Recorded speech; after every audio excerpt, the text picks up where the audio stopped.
ನಿಮ್ ಮಗುವಿನ ಪಾಟಿ ಕಲರ್ ನೋಡಿ ಭಯ ಆಗ್ತಿದ್ಯಾ? ಹಾಗಾದ್ರೆ ನಿಮ್ ಮಗು ಯಾವ ಕಲರ್ ಪಾಟಿ ಮಾಡ್ಬೇಕು? ಹಳದಿ, ಹಸಿರು, ಬಿಳುಪು, ಕಪ್ಪು, ಯಾವ ಕಲರ್ ಪಾಟಿ ಮಾಡಿದ್ರೆ ನಾರ್ಮಲ್, ಯಾವ ಕಲರ್ ಪಾಟಿ ಮಾಡಿದ್ರೆ ಡೇಂಜರ್, ಇವೆಲ್ಲರ ಬಗ್ಗೆ ತಿಳ್ಕೊಬೇಕು ಅಂತಂದ್ರೆ ಈ ವಿಡಿಯೋ ಕೊನೆವರೆಗೂ ನೋಡಿ.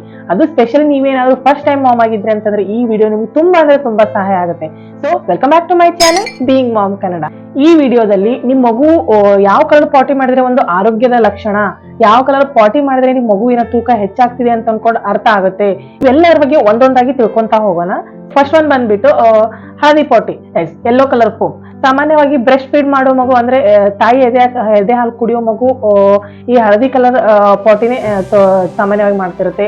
ಇದು ಒಂದು ಆರೋಗ್ಯದ ಲಕ್ಷಣ ಅಂತಾನೆ ಹೇಳ್ಬೋದು. ಯೂಶಲಿ 1.5 ತಿಂಗಳು 2 ತಿಂಗಳವರೆಗೂ ಮಗು ತುಂಬಾ ಅಂದ್ರೆ ತುಂಬಾ ಪಾಟಿ ಮಾಡ್ತಿರ್ತಾವೆ. ದಿನದಲ್ಲಿ ಒಂದು 6 ರಿಂದ 7 ಬಾರಿ ಮಾಡಿದ್ರು ನಾರ್ಮಲ್, ಅಕಸ್ಮಾತ್ 2 ದಿನಕ್ಕೆ 1 ಬಾರಿ ಮಾಡಿದ್ರು ನಾರ್ಮಲ್. ಯಾವಾಗ ನೀವು ವರಿ ಮಾಡ್ಕೋಬೇಕಪ್ಪ ಅಂತಂದ್ರೆ ನಿಮ್ ಮಗು ಏನಾದ್ರು ಪಾಟಿ ಮಾಡೋ ಸಮಯದಲ್ಲಿ ಅಳ್ತಿತ್ತು, ತುಂಬಾ ತ್ರಾಸ್ಲೆ ಪಾಟಿ ಮಾಡ್ತಿತ್ತು ಅಂತಂತಂದ್ರೆ ನೀವು ವರಿ ಮಾಡ್ಕೋಬೇಕಾಗುತ್ತೆ.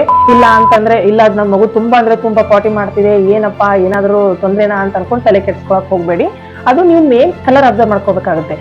ಈ ಯೆಲ್ಲೋ ಕಲರ್ ಪಾಟಿ ಮಾಡ್ತಿತ್ತು ಅಂತಂದ್ರೆ ತುಂಬಾ ಅಂದ್ರೆ ತುಂಬಾ ಒಳ್ಳೆ ಆರೋಗ್ಯದ ಲಕ್ಷಣ ಅಂತಾನೆ ಹೇಳ್ಬೋದು. ಇದ್ರ ಕನ್ಸಿಸ್ಟೆನ್ಸಿ ಕೂಡ ತುಂಬಾ ಲೀನ್ ಆಗಿರೋದಿಲ್ಲ, ತುಂಬಾ ತಿಕ್ಕಾಗಿರೋದಿಲ್ಲ, ನಾರ್ಮಲ್ ಆಗೇ ಇರುತ್ತೆ. ನೆಕ್ಸ್ಟ್ ಬಂದ್ಬಿಟ್ಟು ಗ್ರೀನ್ ಕಲರ್ ಪಾಟಿ. ನಿಮ್ ಮಗು ಏನಾದ್ರೂ ಫಾರ್ಮುಲಾ ಮಿಲ್ಕ್ ಕುಡಿತಿತ್ತು ಅಂತಂದ್ರೆ ಸಾಮಾನ್ಯವಾಗಿ ಈ ಗ್ರೀನ್ ಕಲರ್ ಪೂಪ್ ನೀವು ಅಬ್ಸರ್ವ್ ಮಾಡ್ಬೋದು. ಇಲ್ಲ ನೀವೇನಾದ್ರೂ ಯಾವ್ದಾದ್ರು ಬಿರುಸು ರೀತಿಯಾದ ಆಹಾರ ಸೇವಿಸಿದ್ರಿ ಅಂತಂದ್ರೆ, ಅಂದ್ರೆ ಹೇಳ್ತಿರ್ತಾರಲ್ಲ ಸಾಮಾನ್ಯವಾಗಿ ಬಾಣಂತಿ ಆಹಾರ, ನೀವು ಬಾಣಂತಿ ಅನ್ಕೊಂಡು ಯಾಕೆ ಹೇಳ್ತಿರ್ತಾರಪ್ಪ ಅಂತಂದ್ರೆ ಇದೇ ಕಾರಣಕ್ಕೆ. ನೀವು ಅದು ಸ್ಟಾರ್ಟಿಂಗ್ 1-3 ತಿಂಗಳವರೆಗೂ ನಿಮ್ಮ ಆಹಾರದ ಮೇಲೆ ನಿಮ್ ಮಗುವಿನ ಹೊಟ್ಟೆ ಡಿಪೆಂಡ್ ಆಗಿರುತ್ತೆ, ನಿಮ್ಮ ಮಗುವಿನ ಪೂಪ್ ಡಿಪೆಂಡ್ ಆಗಿರುತ್ತೆ. ಸೊ ಹಾಗಾಗಿ ನೀವು ಮೆತ್ತನೆ ಆದ ಆಹಾರ ಸೇವಿಸಬೇಕು, ಬಿರುಸಾದಂತ ಆಹಾರ ಸೇವಿಸಬಾರ್ದು, ಬಿಸಿಯಾದಂತ ಆಹಾರ ಸೇವಿಸಬೇಕು. ಸೊ ನೀವು ತಿನ್ನೋ ಆಹಾರದ ಮೇಲೆ ಕೂಡ ಕೆಲವೊಂದ್ ಬಾರಿ ನಿಮ್ ಮಗು ಈ ಹಸಿರು ಕಲರ್ ಪಾಟಿ ಮಾಡೋ ಚಾನ್ಸಸ್ ಇರುತ್ತೆ. ಹಾಗೆ ನಿಮ್ ಮಗುಗೆ ಏನಾದ್ರು ಹೊಟ್ಟೆಯಲ್ಲಿ ಏನಾದ್ರು ನೋವಿತ್ತು, ಇಲ್ಲ ಹೊಟ್ಟೆ ಗ್ಯಾಸ್ ಪ್ರಾಬ್ಲಮ್ ಏನಾದ್ರು ಆಗಿತ್ತು ಅಂತಂದ್ರೆ ಈ ಹಸಿರು ಕಲರ್ ಪಾಟಿ ಮಾಡೋ ಚಾನ್ಸಸ್ ಇರುತ್ತೆ. ಇದ್ರ ಬಗ್ಗೆ ನೀವು ವೈ ಮಾಡ್ಕೊಳಕ್ ಹೋಗ್ಬೇಡಿ. ಸಾಮಾನ್ಯವಾಗಿ 1-2-3 ದಿನದಲ್ಲಿ ಕಡಿಮೆ ಆಗುತ್ತೆ. ಇಫ್ ಏನಾದ್ರು ಈ ಗ್ರೀನ್ ಕಲರ್ ಪಾಟಿ ತುಂಬಾ ಅಂದ್ರೆ ತುಂಬಾ ಲೀನ್ ಆಗಿತ್ತು, ತುಂಬಾ ನೀರ್ ಟೈಪ್ ಇತ್ತು, ತುಂಬಾ ಜಾಸ್ತಿ ಮಗುಗೆ ಒಂಚೂರು ವೀಕ್ನೆಸ್ ಎಲ್ಲ ಮಾಡ್ತಿತ್ತು ಅಂತಂದ್ರೆ ಇದು ಒಂದು ಡಯರಿಯಾ ಅಂತಾನೆ ಅರ್ಥ. ಸೊ ಆ ಸಂದರ್ಭದಲ್ಲಿ ನೀವು ಒಂದ್ಸರಿ ಡಾಕ್ಟರ್ನ ಭೇಟಿ ಮಾಡಿದ್ರೆ ಒಳ್ಳೇದು. ಅಂಡ್ ನೆಕ್ಸ್ಟ್ ಬಂದ್ಬಿಟ್ಟು ಕಂದು ಬಣ್ಣದ್ದು ಅಂದ್ರೆ ಬ್ರೌನ್ ಕಲರ್ ಪಾಟಿ.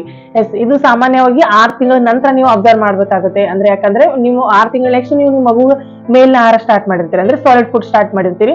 ಸಾಲಿಡ್ ಫುಡ್ ಕೊಡ್ತೀವಿ ಅಂತಂದ್ರೆ ಒಂಚೂರು ಪಾಟಿ ಕೂಡ ಸಾಲಿಡ್ ಆಗೋದೇ ಅಲ್ಲ. ಸೊ ಹಾಗಾಗಿ ಒಂಚೂರು ಗಟ್ಟಿಯಾಗಿ ನೆಕ್ಸ್ಟ್ ಬ್ರೌನ್ ಕಲರ್ ಪಾಟಿ ನೀವು ಅಬ್ಸರ್ವ್ ಮಾಡ್ಬೋದು. ಅದಕ್ಕಿಂತ ಮುಂಚೆ 6 ತಿಂಗಳು ಒಳಗಂತೂ ಈ ಬ್ರೌನ್ ಕಲರ್ ನೀವು ಅಬ್ಸರ್ವ್ ಮಾಡೋದಿಲ್ಲ. 6 ತಿಂಗಳ ನೆಕ್ಸ್ಟ್ ಈ ಕಲರ್ ನೀವು ಅಬ್ಸರ್ವ್ ಮಾಡಕ್ ಸಿಗುತ್ತೆ. ಈ ಸಮಯದಲ್ಲೂ ಕೂಡ ನಿಮ್ ತುಂಬಾ ಅಂದ್ರೆ ತುಂಬಾ ಕಲ್ಲು ರೀತಿನೂ ಆಗ್ಬಾರ್ದು, ತುಂಬಾ ನಿಮ್ ಮಗು ಯಾವ್ದೇ ರೀತಿ ತ್ರಾಸ ಅದೆಲ್ಲ ಆಗ್ಬಾರ್ದು.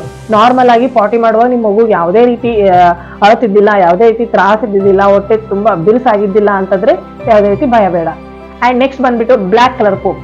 ನೀವು ಕಪ್ಪು ಬಣ್ಣದ್ದು ನಿಮ್ಮ ಮಗು ಸಾಮಾನ್ಯವಾಗಿ ಹುಟ್ಟಿದ 1-2 ರಿಂದ 3 ದಿನದಲ್ಲಿ ಈ ಕಪ್ಪು ಬಣ್ಣದ ಪಾಟಿ ಮಾಡುತ್ತೆ. ಯಾಕಪ್ಪ ಅಂತಂದ್ರೆ ಮಗು ಹೊಟ್ಟೆಲಿದ್ದಾಗ ಈ ಅಮ್ನಿಯೋಟಿಕ್ ಫ್ಲೂಯಿಡ್ ಆಯ್ತು, ಹೊಟ್ಟೆ ಅದೊಂದು ಅಟ್ಮಾಸ್ಫಿಯರ್ ಏನೋ ಒಂಚೂರು ಲಿಕ್ವಿಡ್ ಏನಿರುತ್ತಲ್ಲ ಅದು ಮಗುವಿನ ಹೊಟ್ಟೆ ಒಳಗೆ ಮತ್ತೆ ಈ ಪೂಪ್ ಜಾಗದಲ್ಲಿ ಹೋಗಿ ಮಗು ಹೊರಗಡೆ ಬಂದಾಗ 1-2 ದಿನದಿಂದ 3 ದಿನವರೆಗೂ ಈ ಬ್ಲಾಕ್ ಕಲರ್ ಪೂಪ್ ಹೊರಗಡೆ ಬರ್ತಿರುತ್ತೆ. ಇದಕ್ಕೆ ಮೆಕೋನಿಯಂ ಅಂತಾರೆ, ಅಂದ್ರೆ ಮೆಡಿಕಲ್ ಟರ್ಮ್ ಅಲ್ಲಿ ಮೆಕೋನಿಯಂ ಅಂತ ಕರೀತಾರೆ. 1-2-3 ದಿನಗಳ ನಂತರನು ನೀವು ಇದೇ ರೀತಿ ಅಬ್ಸರ್ವ್ ಮಾಡಿದ್ರಿ, 3 ದಿನಗಳ ನೆಕ್ಸ್ಟ್ ನೀವೇನಾದ್ರೂ ಈ ಬ್ಲಾಕ್ ಕಲರ್ ಏನಾದ್ರು ಪೂಪ್ ಅಬ್ಸರ್ವ್ ಮಾಡಿದ್ರಿ ಅಂತಂದ್ರೆ ನೀವು ಡಾಕ್ಟರ್ನ ಭೇಟಿ ಮಾಡ್ಬೇಕಾಗತ್ತೆ.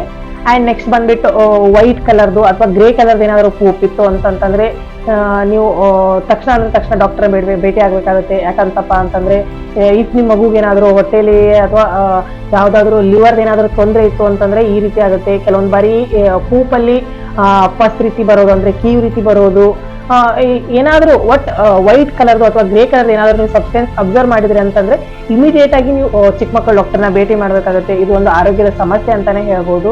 ಅಂಡ್ ನೆಕ್ಸ್ಟ್ ಬಂದ್ಬಿಟ್ಟು ರಕ್ತ ಮಿಶ್ರಿತ ಪಾಟಿ, ಅಂದ್ರೆ ಪಾಟಿಯಲ್ಲಿ ಏನಾದ್ರು ಸಣ್ಣ ಪುಟ್ಟು ಒಂಚೂರು ರೆಡ್ ಕಲರ್ ಏನಾದ್ರು ಬ್ಲಡ್ ಅಬ್ಸರ್ವ್ ಮಾಡಿದ್ರಿ, ಬ್ಲಡ್ ಕ್ಲಾಟ್ ಅಬ್ಸರ್ವ್ ಮಾಡಿದ್ರಿ ಅಂತಂದ್ರೆ ಕೂಡ ನೀವು ತಕ್ಷಣ ಡಾಕ್ಟರ್ನ ಭೇಟಿ ಆಗ್ಬೇಕಾಗುತ್ತೆ. ಯಾಕಪ್ಪ ಅಂತಂದ್ರೆ ಇದು ಕೆಲವೊಂದ್ ಬಾರಿ ಇನ್ಫೆಕ್ಷನ್ ಅಥವಾ ಹೊಟ್ಟೆಯಲ್ಲಿ ಏನಾದ್ರೂ ತೊಂದರೆ ಆಗಿತ್ತು, ಕರಳಿನ ಸಮಸ್ಯೆ ಆಗಿತ್ತು ಅಂತಂದ್ರೆ ಈ ರೀತಿ ಆಗುತ್ತೆ. ಸೊ ಹಾಗಾಗಿ ಈ ಸಮಯದಲ್ಲೂ ಕೂಡ ನೀವು ತುಂಬಾ ಅಂದ್ರೆ ತುಂಬಾ ಡಿಲೇ ಮಾಡಕ್ಕೆ ಹೋಗ್ಬೇಡಿ. ನೀವೇನೋ ಅಬ್ಸರ್ವ್ ಮಾಡಿದ್ರಿ ಅಂತಂದ್ರೆ ನೆಕ್ಸ್ಟ್ ಮೂಮೆಂಟೇ ಡಾಕ್ಟರ್ನ ಭೇಟಿ ಆಗ್ಬೇಕು. ಇದಿಷ್ಟು ಕೆಲವೊಂದಿಷ್ಟು ನಿಮ್ಮ ಮಗುವಿನ ಪಾಟಿ ಕಲರ್ಸ್ ಯಾವ ಸಂದರ್ಭದಲ್ಲಿ ನೀವು ವರಿ ಮಾಡ್ಕೋಬಾರ್ದು, ಯಾವ ಸಂದರ್ಭದಲ್ಲಿ ನೀವು ತಕ್ಷಣ ಡಾಕ್ಟರ್ ಹತ್ರ ಹೋಗ್ಬೇಕಾಗುತ್ತೆ ಅನ್ನೋದ್ರ ಬಗ್ಗೆ ಕಂಪ್ಲೀಟ್ ಮಾಹಿತಿ. ಆದ್ರೆ ಈ ಪಾಟಿ ಸ್ಟಾರ್ಟಿಂಗ್ ಅದು ಒಂದು 6 ತಿಂಗಳವರೆಗೂ ನೀವು ಪಾಟಿ ಅಬ್ಸರ್ವೇಷನ್ ಮಾಡ್ಕೊಳ್ಳೋದು ತುಂಬಾ ಅಂದ್ರೆ ತುಂಬಾ ಮುಖ್ಯ ಆಗಿರುತ್ತೆ. ಯಾಕಪ್ಪ ಅಂತಂದ್ರೆ ಈ ನಿಮ್ಮ ಮಗುವಿನ ಪಾಟಿ ಕಲರ್ ನಿಂದನೇ ಅದರ ಆರೋಗ್ಯನ ನೀವು ಮೆಜರ್ ಮಾಡ್ಬೋದು. ಸ್ಟಾರ್ಟಿಂಗ್ ಅಲ್ಲಿ ಹೇಳಿದ್ನಲ್ಲ, ನಿಮ್ಮ ಮಗು ಏನಾದ್ರು ಎಲ್ಲೋ ಕಲರ್ ಪಾಟಿ ಮಾಡ್ತಿತ್ತು ಅಂತಂದ್ರೆ ಅದು ಒಂದು ಒಳ್ಳೆ ಆರೋಗ್ಯದ ಲಕ್ಷಣ. ನಿಮ್ಮ ಮಗುವಿನ ತೂಕ ಹೆಚ್ಚಾಗ್ತಿದೆ ಅಂತ ಅರ್ಥ. ನಿಮ್ಮ ಮಗು ದಿನದಲ್ಲಿ ಒಂದು 4-5 ಬಾರಿ ಪಾಟಿ ಮಾಡ್ತಿದೆ ಅಂತಂದ್ರೆ ಅದು ಒಳ್ಳೆಯದೇ ಲಕ್ಷಣ. ನಿಮ್ಮ ಮಗು ಎಷ್ಟು ಬಾರಿ ಪಾಟಿ ಮಾಡುತ್ತೆ ಅಷ್ಟು ಬಾರಿ ಅದಕ್ಕೆ ತುಂಬಾ ಜಾಸ್ತಿ ಹಸಿವಾಗುತ್ತೆ, ತುಂಬಾ ಜಾಸ್ತಿ ಹಾಲು ಕುಡಿತೆ, ತುಂಬಾ ಚೆನ್ನಾಗಿ ವೇಟ್ ಗೇನ್ ಆಗುತ್ತೆ. ಸೊ ಇದ್ರ ಬಗ್ಗೆ ಯಾವುದೇ ರೀತಿ ವರಿ ಮಾಡ್ಕೊಳಕ್ ಹೋಗ್ಬೇಡಿ. ನೀವು ಯಾವ ಸಂದರ್ಭದಲ್ಲಿ ಡಾಕ್ಟರ್ ಹತ್ರ ಹೋಗ್ಬೇಕಾಗುತ್ತಪ್ಪ ಅಂತಂದ್ರೆ ನಿಮ್ಮ ಮಗು ತುಂಬಾ ಅಂದ್ರೆ ತುಂಬಾ ಜಾಸ್ತಿ ನೀರ್ ಟೈಪ್ ಪಾಟಿ ಹೋಗ್ತಿತ್ತು ಅಂತಂದ್ರೆ ಡಯರಿಯಾ, ಇದಕ್ಕೆ ಡಯರಿಯಾ ಅಂತೇವೆ. ಈ ರೀತಿ ಏನಾದ್ರು ಡಯರಿಯಾ ಆಗಿತ್ತು ಅಂತಂದ್ರೆ ತುಂಬಾ ಜಾಸ್ತಿ ವಾಂತಿ ಮತ್ತೆ ಜ್ವರ ಅದೆಲ್ಲ ಇತ್ತು, ನಿಮ್ಮ ಮಗು ಪಾಟಿ ಮಾಡೋ ಸಮಯದಲ್ಲಿ ತುಂಬಾ ಅಂದ್ರೆ ತುಂಬಾ ಅಳುತ್ತಿದೆ, ಹೊಟ್ಟೆ ಕಲ್ಲಾದಂಗ ಆಗಿದೆ, ಇಲ್ಲ ಪಾಟಿ ಕೂಡ ತುಂಬಾ ಅಂದ್ರೆ ತುಂಬಾ ಬೀಳ್ಸಾಯಿ ಮಾಡ್ತಿದೆ ಅಂತ ಈ ರೀತಿ ಏನಾದ್ರು ಕಾಣಿಸ್ಕೊಳ್ತು ಅಂತಂದ್ರೆ ಒಂದ್ಸರಿ ನೀವು ಡಾಕ್ಟರ್ ಸಲಹೆ ಪಡೆದ್ರೆ ಒಳ್ಳೇದು ಅನ್ಕೊಂತೀನಿ. ಕೊನೆಯದಾಗಿ ಏನಪ್ಪಾ ಅಂತಂದ್ರೆ ನಿಮ್ಮ ಮಗುವಿನ ಪಾಟಿನೇ ನಿಮ್ಮ ಮಗುವಿನ ಆರೋಗ್ಯದ ಕನ್ನಡಿ ಆಗಿರುತ್ತೆ. ಸೊ ಆದಷ್ಟು ಗಮನವಿರಲಿ. ಈ ಮಾಹಿತಿ ನಿಮ್ಗೆ ಏನಾದ್ರು ಹೆಲ್ಪ್ಫುಲ್ ಅನ್ಸಿದ್ರೆ ಲೈಕ್ ಮಾಡಿ. ಇದೇ ರೀತಿ ರೆಗ್ಯುಲರ್ ವಿಡಿಯೋಗಳ ಅಪ್ಡೇಟ್ಗಾಗಿ ಸಬ್ಸ್ಕ್ರೈಬ್ ಆಗಿ. ನೀವು ಮತ್ತೆ ನಿಮ್ಮ ಮಗು ಇಬ್ರು ಆರೋಗ್ಯವಾಗಿರ್ರಿ. Thank you.